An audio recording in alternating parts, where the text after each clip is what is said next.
Hey friends, if you wish to install curl on your Windows 11 computer, then please watch this video.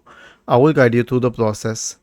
Open the Microsoft Edge browser and type the word curl installer and hit enter.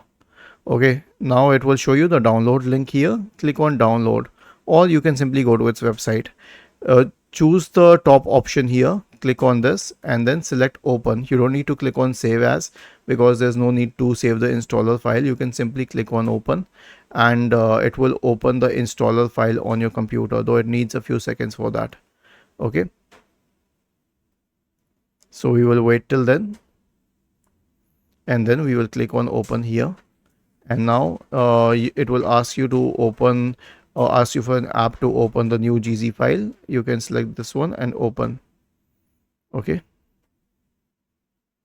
it is basically a folder. So this is how you can install this on your computer.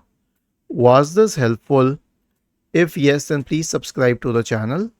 If not, then let us know in the comment section of the video on how we could help you further.